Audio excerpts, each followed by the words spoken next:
Hey, what's up? Thank you for coming here to the Carlos Loma Chronicles. You know, today's one of those days where you're like, it's Monday, you don't want to go to work and shit. That's today right now. I was like, this fucker, dude. Anyways, welcome back. Good morning. Thank you. Give it up to my co-host, Jose. Hello, how are you? Jose didn't even comb his hair. He came in with mechanic boots and his mechanic pants. I've been working. He has a little. What's going on with you?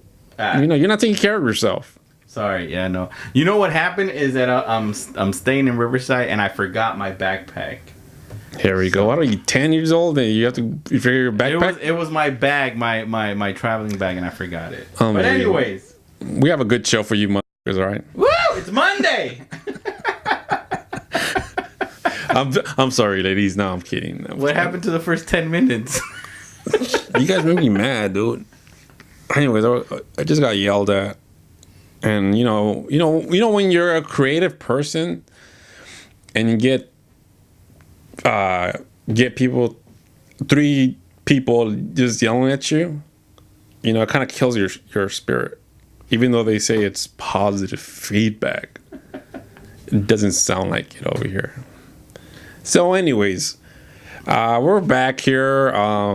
It's been a long day. This is the most low energy intro in the last 3 seasons. It's because I didn't do no cocaine today.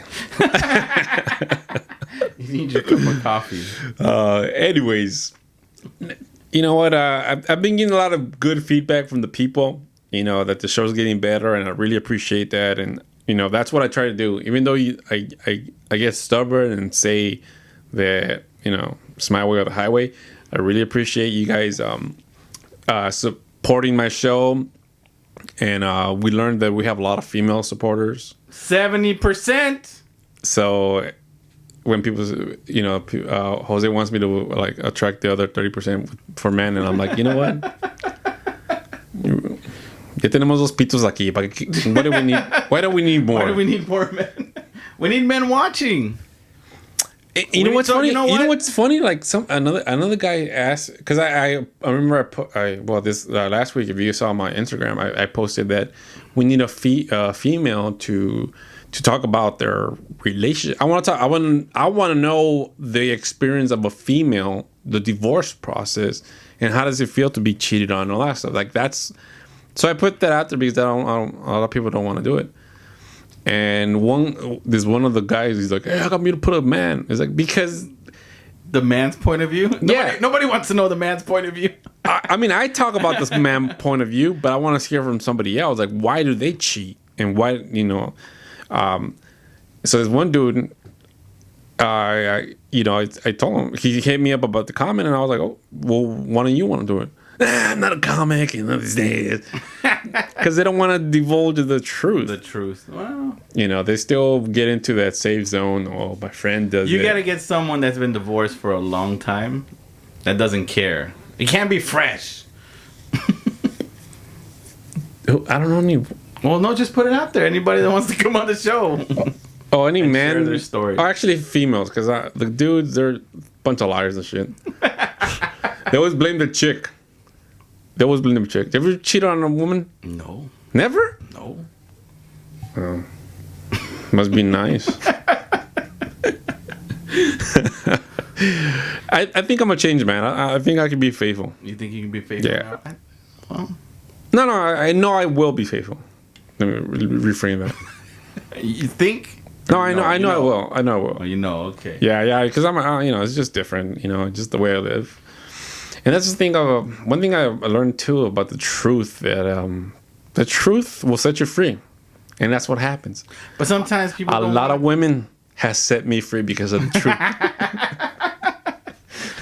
But sometimes people don't want to, they don't want to, they don't feel comfortable with the truth. Yeah. Well, that's why they set me free. So any woman out there that's been divorced or wants to talk about the process, Carlos is curious. I'm just curious. Not only that, because there's a lot of women that they tell me their personal stories, and like I want to hear that. Like, well, You know what? I want to hear more Latinas succeeding in life. Actually, I have a couple of Latinas succeeding in life that are coming out. Actually, August 2 weeks from now, we have a cancer survivor. Mm-hmm. She wrote a book. So I'm gonna have her. I want to have that. Just the work, because one thing I learned. A couple of my close friends, they found out their friends had breast cancer, and they get into like, what should I say and all that stuff. And I remember, I don't even know how I ran into her, but she told me that, and what are the more inappropriate things to say? Like, people were saying, "Oh, you lost weight, you look great. What have you done?" "I got cancer, bitch. I got cancer. That's what happened. I got cancer." Stuff that the people, they always say like that, like they're afraid to say to somebody. And so I want to bring her on, and she has a good story. Is she coming on the show? She's coming on the show August 3rd. Oh, I'm sorry. August 6th. August 6th? 5th. All right. Remember, people, set your alerts, subscribe, and turn on your alerts so you can. I also have a couple. I'm working on a couple of. I'm not trying to bring comedians no more because they're a bunch of assholes. Cooley's on the show today. Fuck him. I like Cooley. He's funny. Oh, man. Anyways, we have a good show for you tonight. Who else is on the show? Espérate, güey, let me fit. Oh, okay. Pues no, well, I'm about to get. Oh, okay. ¿Ya ves cómo es? Chiculero, güey. We have a great show. We have special guest comedian Cooley. He's been here before. So he's going to elaborate on his life, his dental plan. And we also have Anthony Solorzano, my cousin. He wrote a play, right? He wrote a play. I'm not even going to mention the name right now because I know some of you will be like, "Oh, estas cochinadas que son." I'm curious now. But he's going to talk about it. I was supposed to be in the play, but I flaked out. I apologize, but that what that would have done for the show? Probably nothing. Maybe we can get 70% of the audience to go to the show, to the play that Carlos would have been in. Yes. So, anyways, we're going to talk about that, and but it's going to be a great show. I apologize for the low energy. Sometimes your fucking coworkers kill you and shit. Kill your spirits and shit. Is your coworker killing you? Comment below. One thing I learned about Jose. Jose will, if you're in a fight, he'll just stand there watching you. Hey, I defended you. Did you see the impression I did of you? No, where? No? Where? Last week. With Noemi. Oh, yeah. No, yeah, I saw it. Yeah. Wasn't funny at all. Wait, I'm gonna laugh and you smile and move your shoulders. Okay. Go.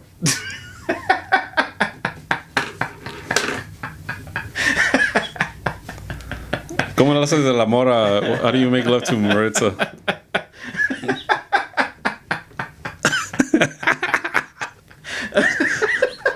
This is what Maritza sees.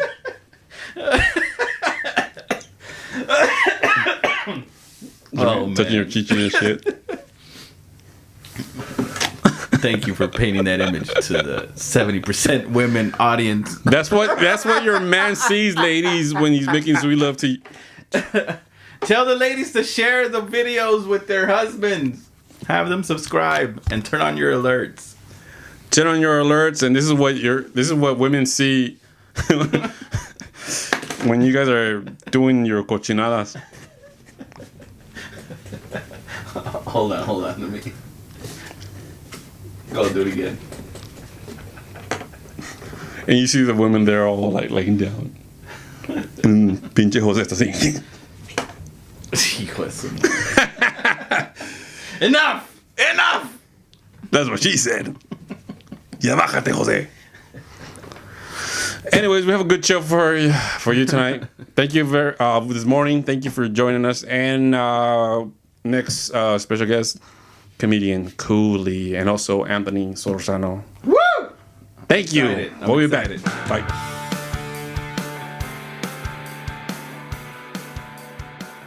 Hey, what's up? Welcome back to the Carlos Loma Chronicles here with special guest comedian, my friend. Your only friend. I'm sorry. If this was MySpace, I would have deleted you. I don't even think they had that option on MySpace, did they? Yeah, they did. Remember I deleted you, and then you got all mad. Did you? Yeah, a long time ago. You were like, fucking asshole. I never accepted your request, though. Yeah, you did. Nah. Yeah, you did. It was you, Trenton. You were on my type 8, and then I That's right, yeah. I deleted fucking, I deleted everybody, dude. This guy. I had issues. Anyways, give it up to my good friend, Mr. Harold Cooley Bookhart. Yeah, thank you, man. Thank you. What's up, man? What's up, fool? Second time on the show. And it's not Black History Month. I know. What? That's when I was first on here. It was just a coincidence. I happened to pop up on. It was your birthday and everything, so. Yeah. No, my birthday was in April, so it wasn't my birthday. Oh, man, what the It was Martin Luther King's birthday. That's Trenton. Samuel L. Jackson. The old black people look the same. Yeah, that's what you mixing this up. Two bald heads. That's my dude, though. Anyways, we're here. Thank you. What you been up to, Mr. Cooley? Shit, man, How's comedy? Man, working, writing. I've just been writing a lot, man. You know, getting up here and there, but I'm really just doing a lot of writing, working on some stuff. All right, cool, yeah. Cool. People were commenting. It's gonna be good. People were commenting about your last video. Oh, did when you came. Did they like it? Did you get some subscribers? Okay. Yeah, a couple unsubscribed. It's one of the most liked videos. Oh, really? Okay, let's try to see if we can double that one. There you go. That's good, man. So hey, I'm impressed, though. I'm impressed, man. What is this? What episode? This is your second season, right? I don't even know, dude. Season 3. Season 3. Man, what are you? Really? And he ain't drinking, and he done forgot. Well, I usually don't count seasons. He started that shit, so I count years and shit. So we're almost at a year. Sound like dog years and shit, right? Yeah. Okay. 1 year is 3 So seasons. Third season, man. Congratulations. We do 12 episodes a season. Okay, congratulations, bro. Take the seasons, man. Damn. Thank you. It's been technical. picked up. It just got picked up. It just got picked up right now. Yeah. We're on Thank you. YouTube TV. Damn, dude. And we're on all smart TVs now. You know what? You know why it gets me upset? What? This is what gets me upset. What? Okay. If I call you, say, hey, you know what? I'll be a little bit late or whatever, then you're like, motherfucker, all this stuff, right? You start going at me like we're in a relationship, and I'm like, I feel like I'm a domestic violence relationship with you, and I'm all traumatized because I'm stepping on eggshells when I call you. What? And then, I'm not the reason we got here late and all that stuff, right? I was not I'm just saying, y'all always coming down on black people for running late. So I just had to give you the same. No, but right back to you. I wasn't. This cocksucker, he's the one who. Damn, made him a cocksucker. Damn. 3 minutes and 30 seconds into the interview. I know, man. He can't hold himself. No, but we already passed our intro, so it's. Right. So you were like, hey, what's up, Jose? Hey. But when I talk to you, you're like on the phone, yeah, whatever. And then fucking Jose, hey, what's up, Jose? Oh man, don't worry, man. Don't worry about being late. I understand, you know. Jose gets a pass, man. He gets a pass. Thank you. But your ass gonna call me saying he's gonna be here at 6:15. When I told you I'm getting off work early, just so I could be here to be with you, man. See, you just want to spend time with you. So you should have let me just show up and tell me when I get here. Don't get here. Yeah, don't give me bad news on the way. Give me this. Wait till I get here. You got my blood pressure up on the freeway. Shit, they probably thought I was crazy. Because I was going I know wrong. you're on your way, but go back home and come back at 6. Yeah. Damn. Just let me show up. Some stuff you just wait on, you know what I mean? So But I mean, yeah, everything's but good. I'm just saying, Everything's like, you know, but- at least you could fucking He's curse him out or do some shit. Jose, nah, I can't curse Jose out like that. Curse You know what? out. You're gonna book all the other people now. I'm gonna give you their numbers, because then I have to hear all this stuff. Let's see how you feel. Hey, this is his job, right? Don't be trying to pass the buck. All right. I'm gonna request an assistant. That's what you need, man. You need an assistant. So I'm gonna we're put gonna, in a request. we're gonna go ahead and talk about comedy and people. They were curious the last time because my interviewing skills weren't that great at that time. But people wanted to know how did you become a comedian, and how did you start being a comedian, and did you have? So there's 3 questions, all right? There's 3. Right. So the first question is Make sure you write them down. Yeah, I'm writing down in my head. did you know you were going to be a comedian from when you were a kid? As a kid, I don't think you know what the title of it is. I just knew I like to be the center of attention. I just like to. I was a class clown, you know, and it's gonna sound very cliche, but you know, my parents grew up, you know, they were partying in the '70s, so that's in the era of the comedy albums, the Bill Cosby, the Dolomites, the Richard Pryor, and Richard Pryor was the album that I heard the most as a kid whenever they had parties, and like cliche, when they would leave, me and my friends would actually get the albums and we listen to them. Dude, I could recite, you know, damn near every Richard Pryor joke he's ever written because I've just heard it so much as a kid. So I always had the like telling jokes, like to recite those jokes and make people laugh, try to tell it the same way, try to have the voice. So I think it's just something that I just was born with. So when did the thought like spark your brain say, hey, you know what, I want to be a comedian? Probably maybe 10. Oh shit! About 10. The professionalism. Don't burn out your laptop, man. You just poured water all over your laptop in the middle of his answer. Give me that We're gonna edit this part anyway. the shirt behind you. This thing? The professionalism. Gonna wipe it up with his shirt.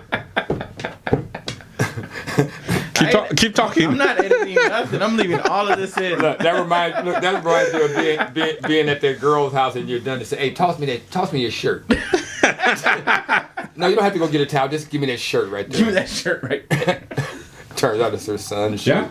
Yeah, it looks better. Huh? No, just throw it. There you go. You good, man. The cleaning up crew will pick it up. The cleaning crew. The cleaning crew and my assistant are going to take care of it. I apologize. He gonna edit And it. we're back. Sorry for the listeners and iTunes. I You apologize. brought him here to redo his interview Well, I apologize. You know what? in a more professional manner, and this is what you do to Cooley. I'll never mind. I'll retract the apology for the iTunes because somebody hasn't posted it. We're only on episode 8 on iTunes. Of season 1. Of year number 1. Anyways, I want to know when Cooley decided to be a comedian. When did I decide to be a comedian? I've always wanted to. You know, I think, like I said, since I was maybe 10. But, you know, I didn't know the avenue. I didn't know what to do. It's not like I had anybody to tell me what to do. And it's not like something that I really shared. Because I don't know about, you know, Latinos, but black people, you know, you tell them you want to be a comedian, motherfucker, you ain't funny. You know, they shoot your dream down early and shit. So, you know, you go, I'll keep that shit to myself. You know, but that's something that was just always in me. And then, you know, I just... So when you said, okay, I'm going to do it. I was 33. But what made you say, I'm going to do it? Actually, a friend of mine... And you were how old when your friend? I was 33. Okay. And a friend of mine said one day, she said, you ever thought about being a comedian? And I was like, you know, it's funny because that's something I've always wanted to do. And she's like, you should do it. I can see you doing that. And just by her saying that, it was like the motivation I needed. It was like somebody that validated that, you know what, you could be that. But even before that, people would always say stuff like, you know, oh, you could be a comedian. Oh, you funny, you know. But, you know, you just think people talking. But when she said it just held a lot of weight. You know, it was like my grandmama telling me. Like, even though she wasn't So before old. you never thought about it? No, I always thought about it. But like I said, didn't have the avenue. You know, I'd be sitting there telling you my whole life story if I tell you what happened from 10 to 33. A lot of kids. Criminal record. You know, jail. So it was a lot of things that went on. The typical, stereotypical Shit for blacks and Latinos, exactly.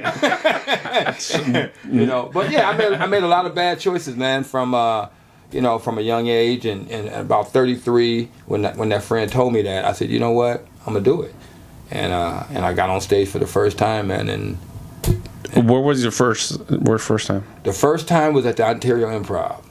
They had a. Do you remember the date? Oh man, it was It's like my birthday, February 2nd, 2003.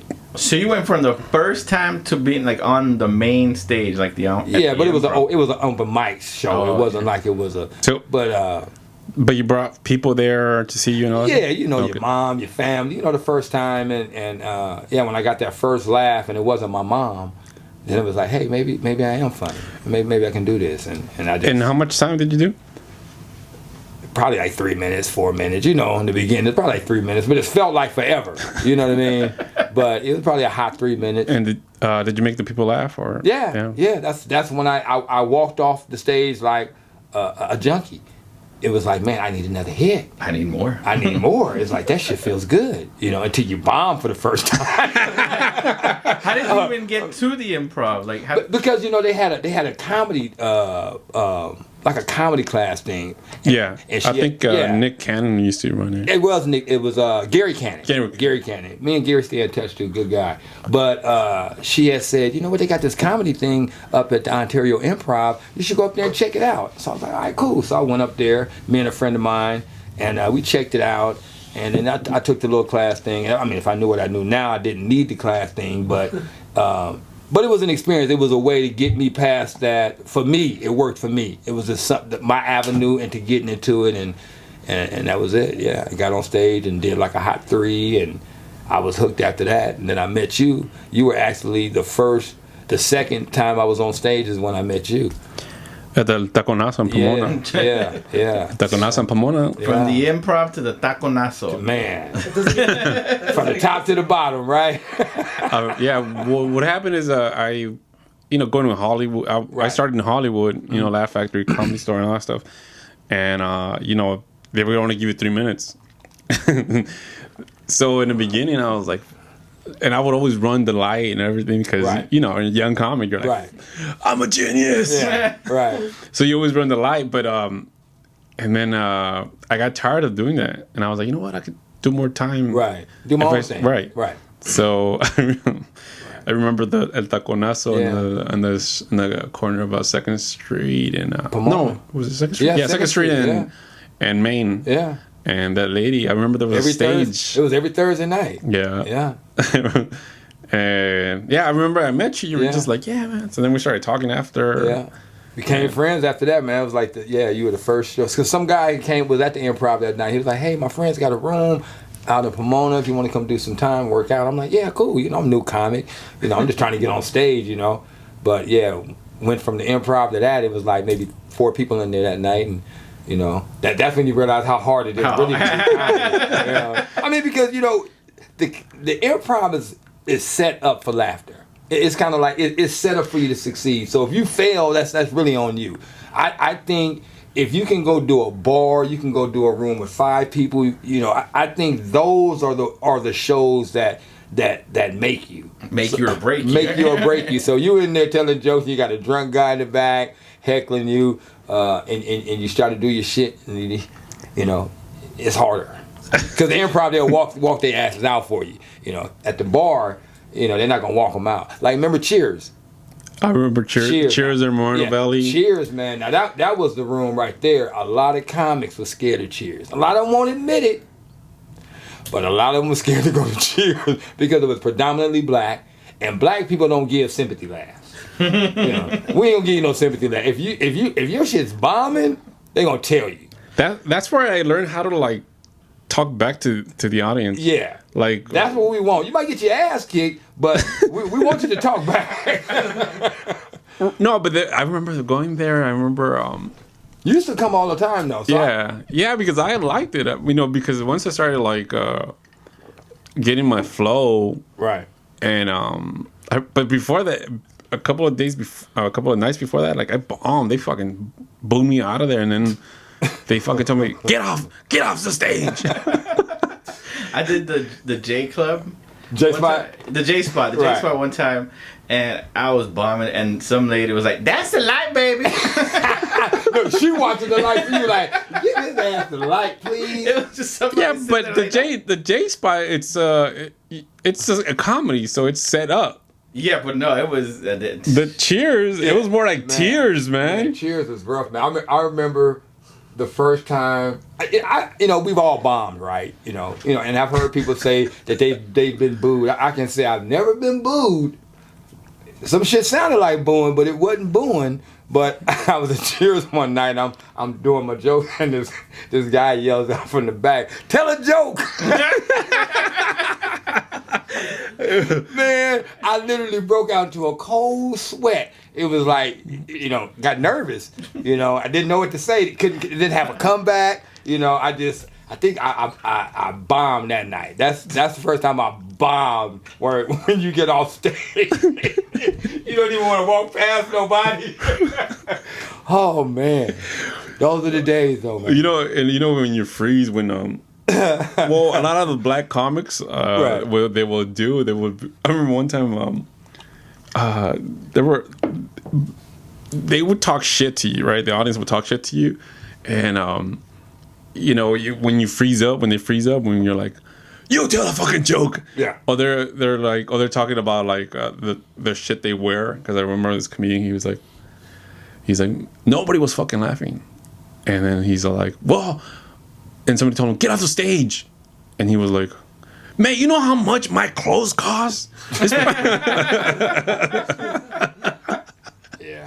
He's like, "Go back a bad joke." Yeah. So yeah, that's where I started at, man. That's how I started. Did you write your first 3 minutes, or did you wing it? No, I wrote it, man. I wrote it, and that's the one thing I can say that I did learn from the class was that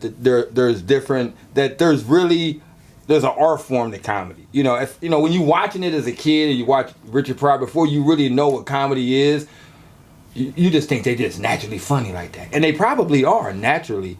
But the material it's a way it has to be crafted. There's a structure to it. There's different ways to deliver it, to set it up. So there's all these different, once I seen it from that perspective, broke down, then I was able to relate to all of the Richard Pryor, the Bill Cosby that I had seen. I could see the structure in it. So I think for me, writing was always an easy thing for me because that was my strongest suit in school was writing. My teachers would always tell me, you ever thought about being a writer? So that's something I would always hear from elementary all the way through high school. But, who would have thought that I'd be a comedian one day? And for example, when I read the Bernie Mac book, not the first one, the second one. I think I read the first one. I haven't read the second. Yeah, have you read the? Well, I read the. I think I got the first one from you. Yeah. Maybe you won't make you cry anymore or something like that. It was kind of dedicated to his mom, but I remember reading one of the chapters and he broke down the different styles of comedy. Mm-hmm.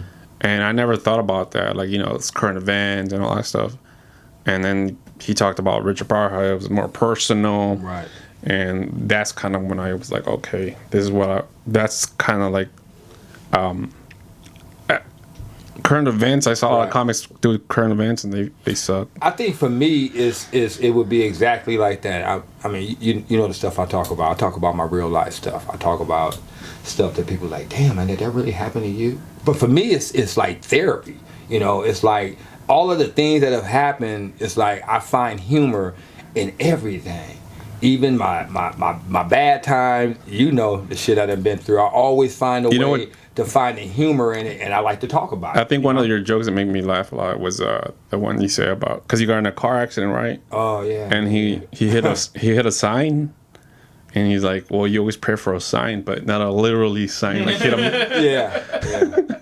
I never did that joke since then. And then now you talk about your dad. It could have been dead, you know. And I found a way to make a joke out of something that, you know, literally damn near killed me, you know. And now you're evolving because you're talking about some personal issues, which is your dad passing away, and right. Which I think is genius material, but it came from a dark place, right? Man, it's funny. My father passed away 14 years ago, and I actually wrote a lot of the stuff 12 years ago. I just never did it, but I wrote it down. I wrote it like a story, and I just never could get on stage. It's like how do I make this?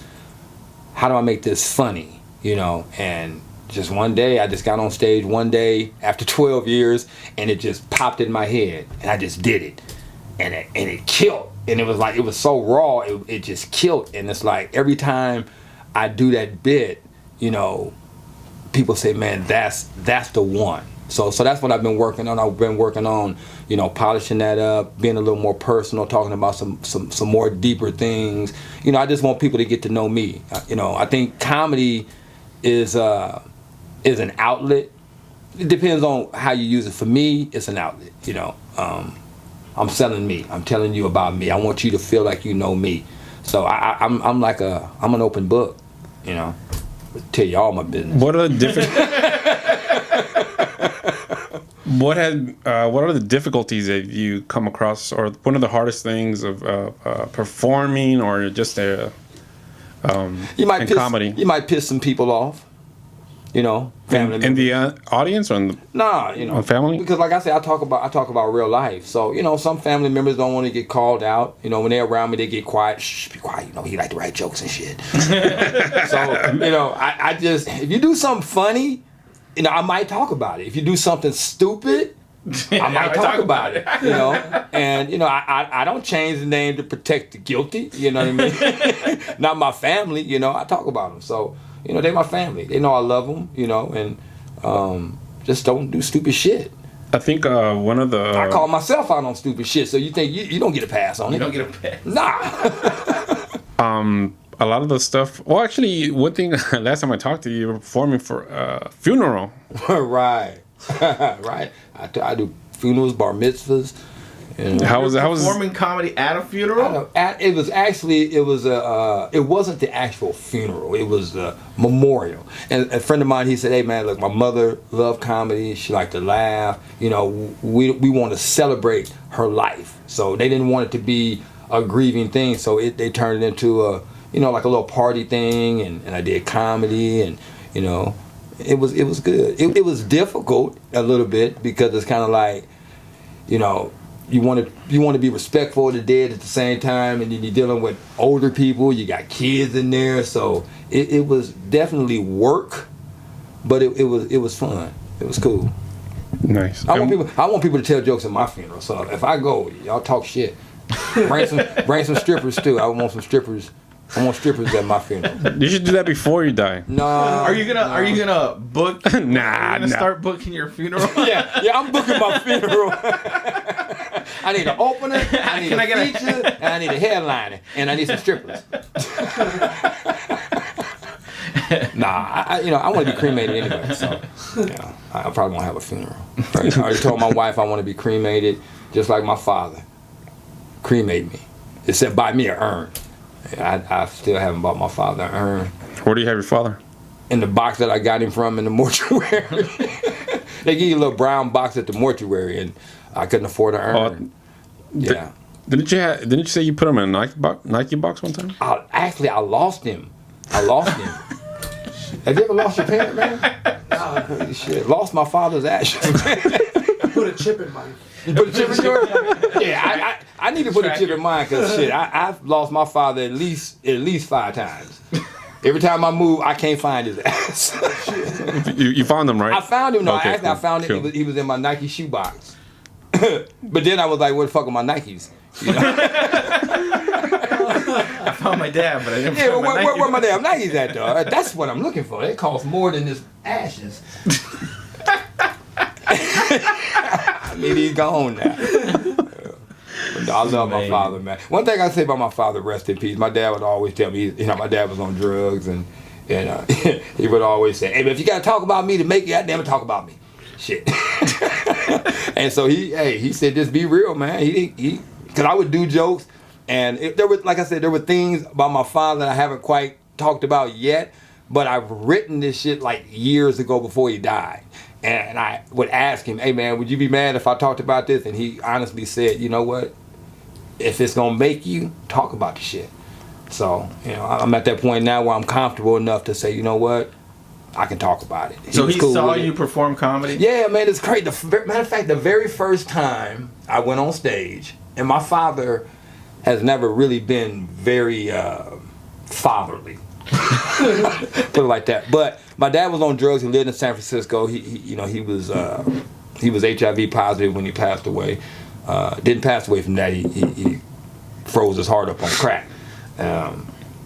It's like, where he get the money from? But anyway, he froze his heart up. He froze his heart. But when I did my first show, my dad caught the bus from San Francisco, caught the bus down here, went to the Ontario Improv and watched me get on stage for the very first time. So that's one thing I can say. My dad seen me perform only once, but it was my very first time.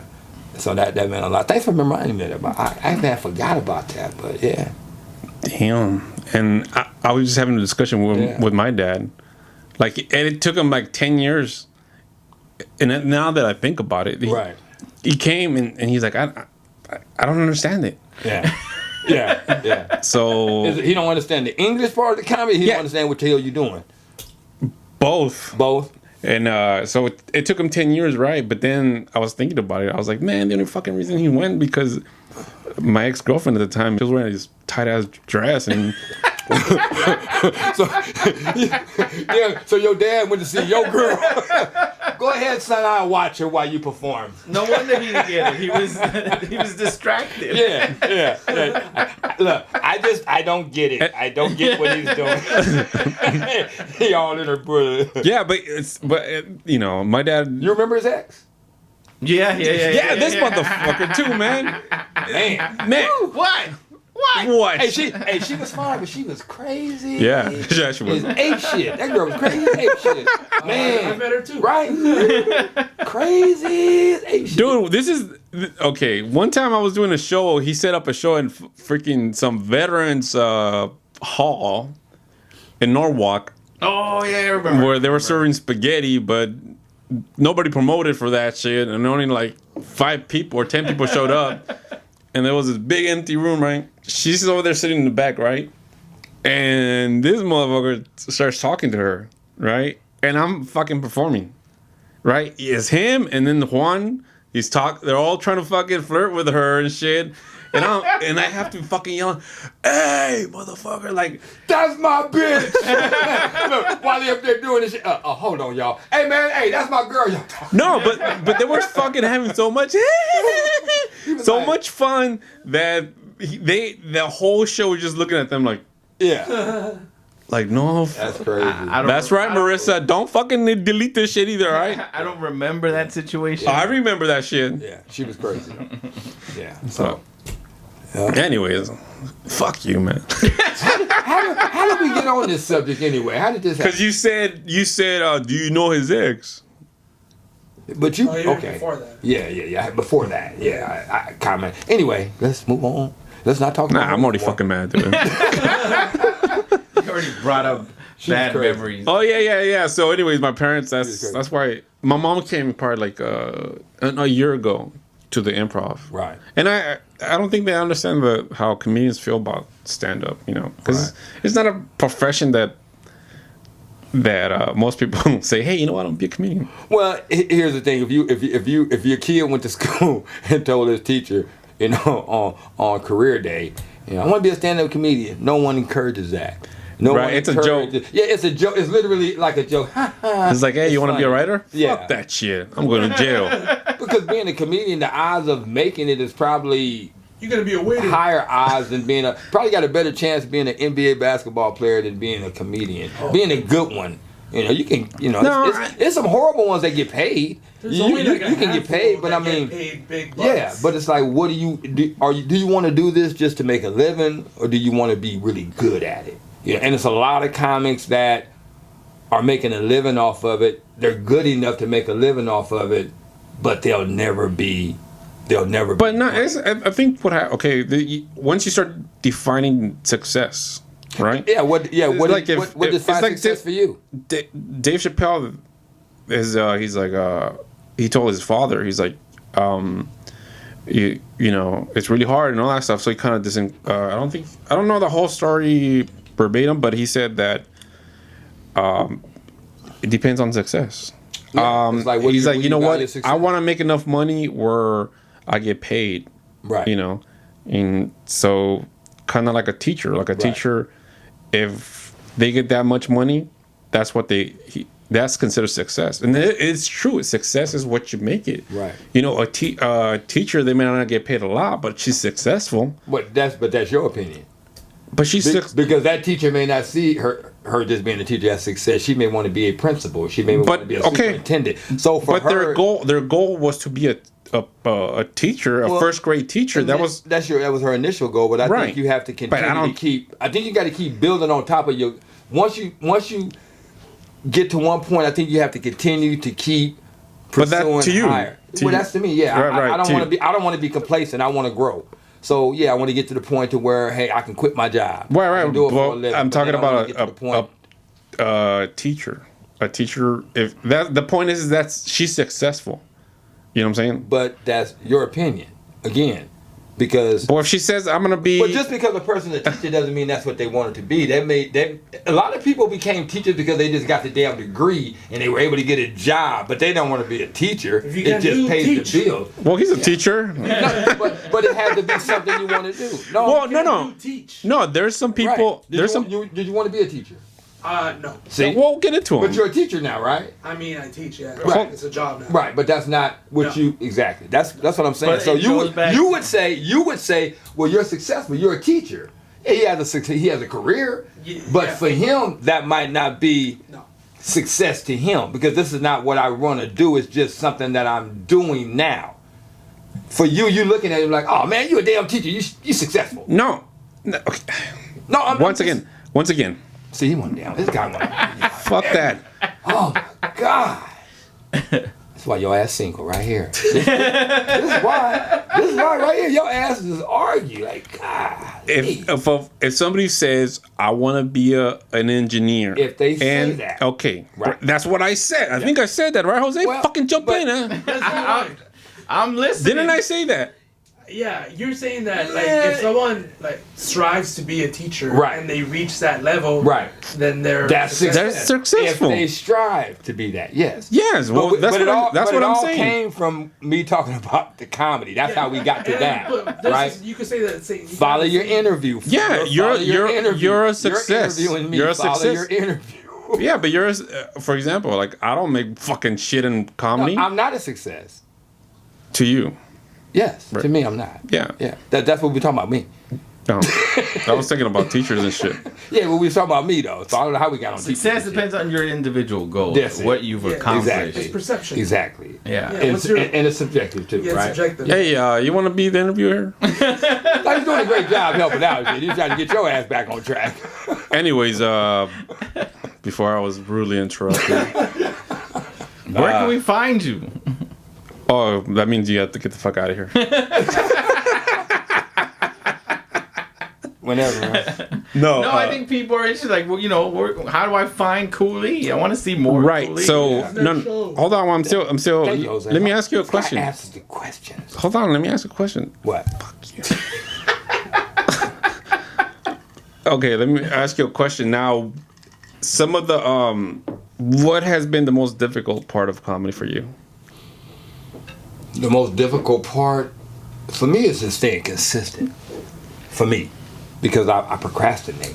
That's my problem. I've gotten old and lazy and shit, and I procrastinate. So for me, the hardest part is to keep myself mentally. I'm motivated. I'm constantly writing, but it's when it's like, damn, I gotta drive 45 minutes way over here to go do 20 minutes, drive 45 minutes all the way back. Then I got to get 4 hours of sleep and go to work and work 12 hours. So it's a lot of layers of shit, man, that play a part. A lot of comics are able to sleep on their mama's couches and do comedy all the time. I don't have that luxury. I've been a parent since I was 19. What are you looking at me for? No, because I'm Mexican? Well, no, because normally when you're talking to somebody, you look at them. So I'm talking to you.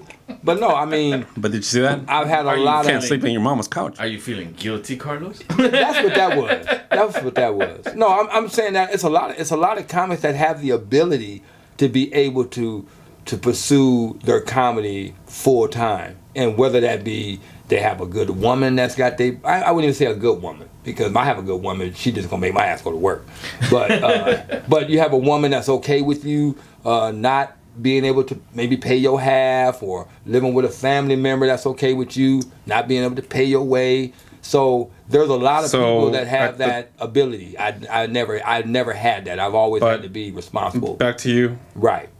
So you're just lazy and procrastinate. No. That's what you're saying. Well, I said you said what is my biggest obstacle? I said mine is procrastination, being lazy. Yeah. Right. So yeah. That's it. I'm trying to keep the interview smooth, Carlos. Here in the Carlos Loma Chronicles, nothing is fucking smooth. I see that shit. Especially if I really know you. Like, come on. Yeah. I'm trying to be as professional as I can, but I know it's difficult. But you know what? When I fucking open up your laptop. Why? And make it look like you reading from the questions off of it. It's because this motherfucker. Make it look like you prepared. Yeah, make it look like you prepared. It's like, yeah, open the laptop up. Another thing I realized, one thing I learned about you have a beautiful smile. For a long time, you had I was like this. When you smiled. First of all, I don't know how to take it when a man tells me I have a beautiful smile. It's kind of weird. Thank you, I think. But for a long time, you would cover your. Even right now, you're recovering your. That's always, for me, that's always been a. See, again, I'm able to express my what's the word I'm looking for? Insecurities, and that's always been an insecurity for me. Smiling. Yeah, these big ass teeth. These teeth is big as shit. Yeah, look, Jose had to look at the camera like, yeah, the motherfuckers is big, all right. Well, I mean, I don't even think I ever lost my baby teeth. I think these are the same teeth I was born with. I don't even remember being snagged as a kid. These are the same teeth. No, I understand you're insecure because, like this tooth right here is all fucked up, right? So actually, I had a tooth here that was actually it was gray. It was dead. I remember when I told you said, "What's a dead?" You said, "What's a dead tooth?" I said, "This gray motherfucker right here is dead." I remember when it died too. I remember when he told me that, I was fucking laughing. Yeah. Dead. Like, what the? Did you have a funeral for you? Yeah. Did you perform? Actually, I had the funeral when it died, probably 20 years ago. But I just recently buried it about a year ago. But did you perform at the funeral? And Carlos resurrected that shit. Yeah. No, it's always been like an insecurity for me, man. Smiling and. It was never cool with your homeboys to be smiling and shit. It wasn't nothing to be smiling about. The reason I noticed that because I remember you would tell you were killing it, right? And you wouldn't smile. I was like this.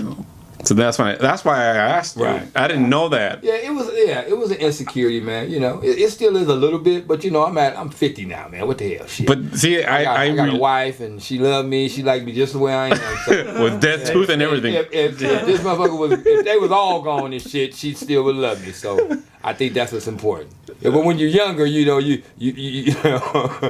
want to hear that shit. I don't want to hear that shit. Well, I was so insecure because I when I was growing up, all the kids were born in Mexico. Right. So I just thought that all kids from Mexico because I was born in Mexico too, we all had fucked up teeth. Right. And that's why I noticed. I'm like, yeah, we do have fucked up teeth. Your teeth are actually nice teeth though, man. Thanks. Shit. See, everybody in here got nice teeth. You're fucking homo and shit. Yeah. I'm kidding. Yeah, it's 4 of us in here too. Ain't none of y'all my type. But no, but that just putting it out there. But that's I remember one time you did you were fucking pissed at. This is the first time I've seen you mad at me and shit. when we did a fucking room in Colton, and then you didn't do so well. So sorry for my. Is that when I was on stage and you were in the back going like this? Hey, look, hey, only your friend can do you like that, right? It's like you up here already dying on stage, right? And your boy is in the back going. I'm like, damn. No, bad. No. That's when you know it's bad, right? You got off stage, and I was like, "How'd you do?" I did all right. I'm like, and you're like, "Man, fuck you, Carlos. Yeah. Fuck you." Right. Was that Liam? Yeah. Yeah, She was man. funny. Yeah, it was funny. I think you gotta have those people in your life, though. I think you gotta have that friend that's gonna stand in the back and go. You need that guy. Sometimes you need the truth. Yeah, you don't need the guy. You don't need the guy when you come off stage bombing and they say, "Hey man, you did good, man. It was the crowd." You see what I mean? Nah, you need to tell you when it came off. Hey, dog. Are you performing anytime soon? I don't have anything actually booked. I'm working on trying to do my own show. That's what I'm working on. Oh no. I'm working on trying to put together our own comedy show. I'm working on that right now. And I have a place that just doesn't have food and it doesn't have alcohol. So it's like, how do I do this? Parking lot pimping, man. Yeah, so I'm working on that. Working on a podcast. And I hope to have that up. So where can people find you? They can find me. They can find me on the corner of 5th and Main, 5 to 7. I take In checks. San Bernardino? Yeah, San Bernardino, off the freeway, right there. All right. Yeah. So. No. People can find. You can find me on Instagram, Cooley Mac on Instagram. You can find me on Facebook, Harold Cooley. Do you have a website? I'm working on that too. Honestly, I really am. Yeah, you do procrastinate. Yeah, man. No, really, I'm really getting focused. I'm really focused. The next time I'm here, I will have a website, and I have a whole lot of shit that I'll be done, and you'll say, you know what, maybe he ain't bullshit no more. So all right. I got to show you instead of tell you. So I've been telling you and ain't showing you. So. All right. But I'm working on some stuff. Good. I really like your progress and everything. Thank you, man. Thank you for having me, man. And keep it up. You actually inspired me. You and your producer here, Jose. He's doing a great job fucking with you. But this is really nice, man. You really gave me a nice idea. I think I'm gonna have mine. It's gonna be in the country though. Yeah, I'm gonna be in the country. Right. Fuck the city. The city's dangerous. The feel. It's dangerous. Look, you just look at this. It's dangerous. It looks pretty, but this LA. If you look closely, you can see a guy getting mugged. Oh yeah, there you go, right there. I see his ass. And Actually, well, it was the other one before we had the county jail and shit, but we took that out. I was like, It brought too many bad memories. Some of your guests are having flashbacks. Oh shit, man, that's the county. I was having flashback. I was like, I was right here. Look, you knew the window. You was like, I was in this window right here. I was right. Matter of fact, that's me right there. So, anyways, any tips for young comedians? Tell your truth, man. Tell your truth. Boom. A lot of comics worry about what to talk about. Talk about how they look. Talk about you. You know, I think for me again, I think when I look at comedy, I like comics that do current affairs, but I think the comics that I gravitate to are the ones that are open, that just later, put their heart out there and, allow you to laugh at their pain. Because I always look at it like this: if I can talk about me and you laugh, then I can talk about you. So that means everybody's off. Everybody game's on for everybody. So start talking about me first, and then your ass is all game. If you say something, I'll tear you and your race up. What color you are, but let your ass have it. But no, my advice would be just start now while you're young. Don't wait till you're 33. Do it now. Stick with it. Well, thank you very much for coming down. Anytime you're welcome to be part of the show, and I really admire your friendship. Thank you, man. I appreciate it. Overall. Even though you don't listen to shit I say, I appreciate you. Well, you know what? I kind of stopped listening because you didn't even invite me to your wedding and shit. Oh man! Thanks, Jose. He ain't let this shit go, man. Just let it go. God. It wasn't personal, man. I know. That's why I'm fucking with you. Hey, my mama didn't even come, but that was by choice. She just didn't show up. Did you take your dad? You know what? I actually was gonna take my father, but I forgot his ass. Just sitting on my counter. He was in the night bus. Yeah, let him sit on the counter at the house, man. Oh, thank you very much. You can find man. Cooley on Instagram, Facebook. Cooley Mac. And and he's gonna next time he's actually gonna have something to promote. I'm gonna have something to promote. Hey, thank you guys. Thank you. We'll be back. Woo!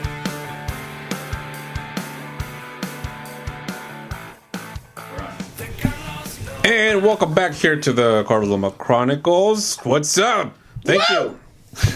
All right, no enthusiasm, none of that shit. Fuck.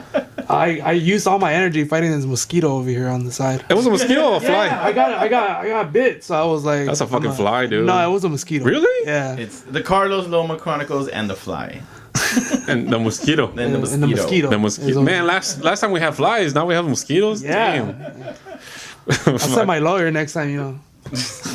We can cut this shit out. I got the Zika virus. Zika virus. That means that your kid's gonna be all. Yeah, my kid's gonna be bigger headed. Bigger headed. Oh. They're born like deformed, right? Yeah. I don't know. That's fucked up, dude. What kind of person are you, dude? The kind of person that makes fun of big head babies. It's not a big head, dude. Well, tell us who he is. Espérate, güey, no me estás gritando. I'm curious. Anyways, I'm trying to keep you. Trying to keep us in time. That's right. okay. Here, I'm gonna do the show like fucking Jose wants me to do the show. Hey, what's up, Anthony? What's up? I heard you're here to promote one of your shows, right? Theater shows. Yes, I have a play coming up. The first show is already. What's it called? Friday. It's called Two Girls, One Cock. Why? That makes you laugh, huh? It's funny. My fiance wanted me to change the name when she first read the script. Mm-hmm. She said, "You just call this orgy." Yeah. Yeah, and I was like, "No, that's the joke. Like the play is a comedy, Right. So I kept the name because it has this comedic purpose to it, and I got it from the. I hope so. I got it from the video Two Girls, One Cup, but I changed it to One. Have you seen Cock. that? I have seen that. I haven't. I don't have no idea what. Good. And I am traumatized. Do you recommend are your parents gonna go? Yeah, they are. So, I mean, the play You should let them let them watch the original. Let people know the play is nothing like. It's nothing like the video. Well, I mean, the play follows a man who's dating multiple people, and he's dating two girls and a guy, and they all find out, and they're trying to kill him. Get it? And they're trying to kill him. So it's a comedy murder mystery. Yeah. It's gonna be in downtown Pomona, O'Donovan's. What's the address? I don't know. Google it. Google it. O'Donovan's downtown, right on Gary. And you have 4 shows, correct? 4 shows. Yes. You can buy tickets on twogirlsonecock.eventbrite.com. We'll put a link below. They work. The title works. And every time I say the Your title, parents should be very proud of you, huh? Hey, I'm curious. I want to see what's going on. I always have to tell people that it's not a porn too. So Okay. it helps. So wait, there is no porn. I would have showed up. I would have showed up when you say that. 2 girls, 1 cock. I gotta see this. Okay, so who's the lead guy? So originally, I cast you as the cock. You were supposed to be the cock. And you are a dick. So. I think you are the. You know what? I kind of typecasted him a little bit. I was like, this is gonna be perfect. Oh, for I him. gotta watch this now. Right. I gotta go to this. Okay, I was supposed to be on it, right? And my thing, he's like, okay, I really want to try this acting stuff, right? Because the last time I fucking did an acting gig was in 1st grade, and I was Cristobal Colon and I fucking killed that shit. I killed that shit. I remember there was 2 shows. You were actually good and you didn't stick with it, huh? I was, Mexicans, we want to be an actor? Get the fuck out of here. Well, you don't get your ass out there and cut that grass with all shit. Stereotyping, see? See? gonna be like Trump. Go back to your country. And so what happened? So anyways, I thought it was gonna be a small role, but I'm in all of them. I'm like, You were the main guy in the play. he didn't even say I was the main guy. He's like, I have a part for you, and I'm like, okay, sounds exciting. Originally, it was only going to be one character, but then I made some rewrites and I added another guy into the one scene. I was like, well, if he's not going to be in a lot of scenes, might as well just give him that role too. But the main guy had a big ass monologue.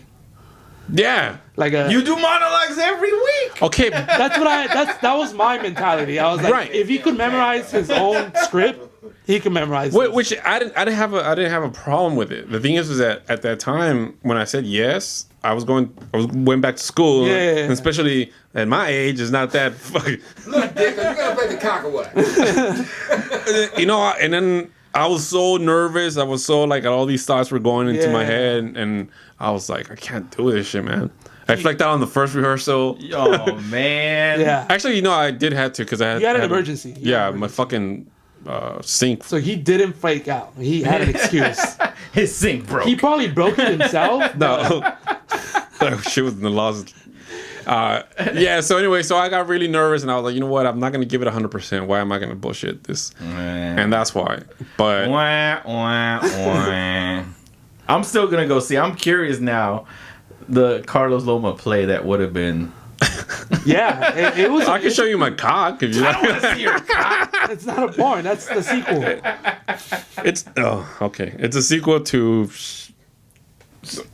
Murder Mystery. That's good. Yeah, But anyway, so I really appreciate the opportunity. Yeah. And I apologize for flaking on you and, Go see the play. Yeah, Go see the play that Carlos would have been the lead. But you have me kissing dudes, right? Or whatever. No, not at all. No, but I was supposed to be. You're I'm giving out the play already. Sorry. No, I mean, there's scenes where like the guy is flirting with the girls and the guy at the same time.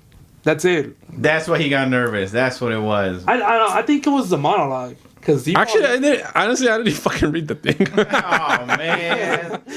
No, not because I didn't want to. I just got I was overwhelmed with anxiety and all this shit. Okay. But I was like, because I want to do a good job. I don't want just like. Yeah, I mean, the reason I asked you, I was like, well, comedians translate to film all the time. Why can't they do it on theater? Yeah, that was my mentality. I was like, I want to play Carlos in the next play. No, it wasn't that. It was just because in acting you have to have the person's timing and all that stuff, and right. It's the same thing as when you're doing stand up, you're playing the character. Really. I mean, you're playing the character that you wrote, right? Like you wrote specific moments that you have to hit, that you have to sort of portray an emotion or evoke an emotion from someone else. Right. But I don't really interact with people. Yes, that's the only difference. The difference is that instead of doing it to the audience, you're doing it to another actor rather than the audience. Oh, I didn't see it that way. But you play off the audience. Yeah, so you're playing off. You know how you play off you done stand up, right? Yeah. And how did that work out? I mean, it was nerve-wracking. I'd rather write and Thank you. tell other people to. But that's how I felt. Okay, yeah. It's intimidating for sure. Like trying something new. I just thought, I was like, well, if he could. Well, okay, I'll Let's give it another shot. give me You know another. what? I think it's just the character. If I would giving you like less, like a smaller character. Yeah, it was. That's what I was nervous about. Yeah, just like wow, And then the day you text me, you were like, I'm not gonna be able to do it. I was able to find someone else like that same day. So I was like, well, if I make him the main guy, I'll have Carlos play the other actor I wrote into it, and he's only in 2 scenes, and he doesn't have a monologue, and most of his lines are said off stage. So I was like, even if you don't memorize your lines, you could just improvise, because I know you could improvise. You do it on stage. Right. You're a comedian. And Dick. So next time I'll commit to it, but it has to be like a small man, just a little bit one. It's kind of like, okay, hey, you want to be a comedian? Hey, you want to do a stand up? All right, how much you want me? How am I? The lines were written for you. Hold on, motherfucker. Shut the fuck up. You can't even do 15 minutes. Write me 15 minutes Okay. and I'll do it. But you wrote your own shit, asshole. Hold on. Anyways. It's kind of like, hey, you want to be a comedian? Yeah, okay. You want to do stand-up? Okay. You're expecting 5 minutes, right? Yeah. And I say fucking do it an hour and a half. Fuck. Thank you. I mean, Thank you. I would have wrote. I would have came prepared for sure. Like I would have tried it. To do an hour and a half. And knowing people pay tickets and all that shit. I'm sure you're going to have... No, I wouldn't. I mean...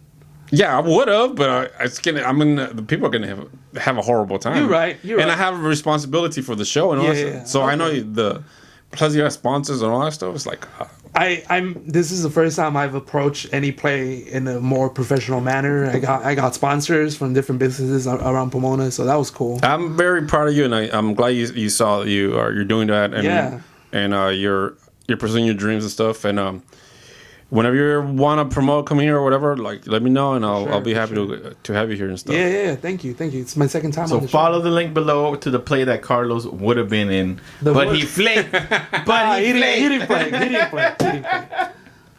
So 2 girls, 1 cock. It's not a porn, okay? It's not a porn. Comedy murder. Comedy murder mystery. It's the true life story of Carlos Loma. It's a documentary. Asshole. Anyways, go watch. There's 4 shows. The first show is going to be July 26th, which is Friday, right? Yeah, that's Friday at 6 p.m. July 27th, August 2nd, and August 3rd. They're all going to start at 6 p.m.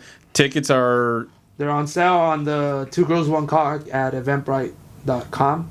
There's a dinner option, and then you can also just buy the ticket for just the show. So I'm gonna go. We're gonna go. All right. Yeah, the heat is in. Let's go. Don't be saying, "Oh, I gotta see this. Órale, pues. All right. All right. Well, thank you very much for coming you. out, and we'll be back.